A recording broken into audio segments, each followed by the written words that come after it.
guys, I'm Preston Ruth. I just got done running track at the University of Tennessee. I'm super excited to get this channel started up again. In today's video, I'm going to talk a little bit about how I ended up running at Tennessee and my high school running journey that got me there. So, starting with my freshman year of high school, flashback to summer 2015, I had just gotten done with my last season of middle school track. I did summer track as well and left that summer going into the fall extremely burned out.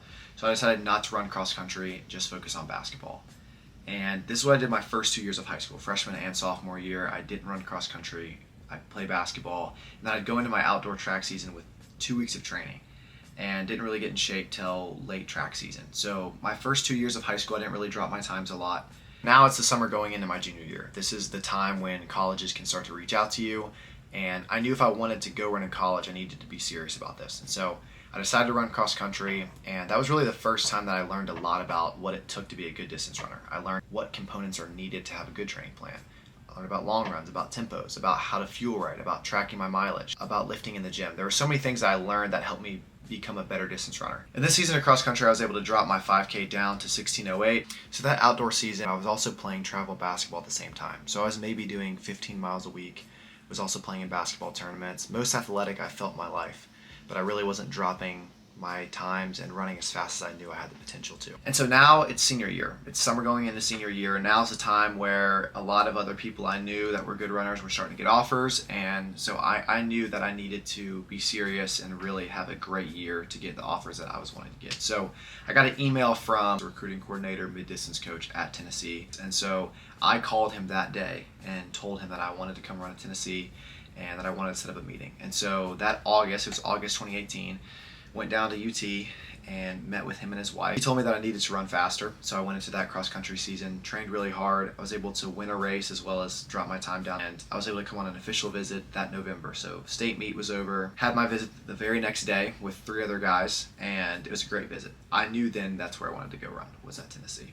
And basically that visit ended and he told me, hey, we still need you to drop time. And so now I was in this situation where I still had basketball, and if I was going to play basketball this season, I was going to have to wait until the spring to run those times. I made the decision to quit basketball, just focus on running. So after quitting basketball, I made the decision to run indoor. I ended up being coached by a guy that ran at Tennessee. He made the Olympics, and that indoor season was such a consistent time of training for me.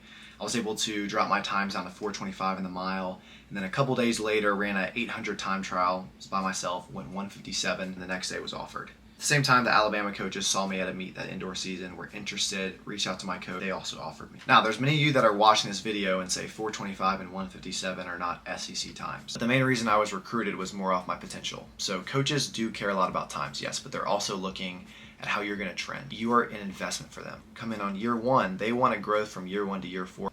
And so for me, I had never focused on running year round. They thought I was someone that they could bring into a consistent training program and get me faster, me be in the position to make some sort of contribution to make the team better. I committed in April to Tennessee, and that outdoor season was a super fun one. Focused a little bit more on the 4x8, so I wasn't running as many individual events, and it was just a great way to cap off my senior year. That was my high school career. And so if I could give advice to high school runners, whether you're a freshman or senior, I'd say the biggest thing is go for it. Don't let the doubters or naysayers say you can't do something. I think in my story, I was persistent, I was consistent, I was disciplined, and I went for what I wanted. And that's something that's not only going to bring you success on the track, but also in life in general. Sometimes it's going to take that leap of faith. Going for what you want is going to take sacrifice. I quit basketball that year. Our basketball team went on and won the state championship. First time in school history. I'd played basketball for 3.5 years, and I wasn't a part of any of that. But I knew that if I wanted to go run, because that was such a huge goal for me, I had to make that sacrifice and quit basketball, as hard as that was. And so there's going to be times where you might have to give something up to get something. When you look back years down the road, you'll be happy you made that jump instead of feeling the what if pain if you didn't. That is it for today's video. If you like this video, then make sure to like, comment, and subscribe. I'm going to be dropping videos every single Friday. I just launched my personal fitness brand, Run Yours, so I'm doing weekly group runs as well as some personal training, so make sure to follow that. Be sure to stay tuned for more. Thanks for watching. I'll see y'all next time.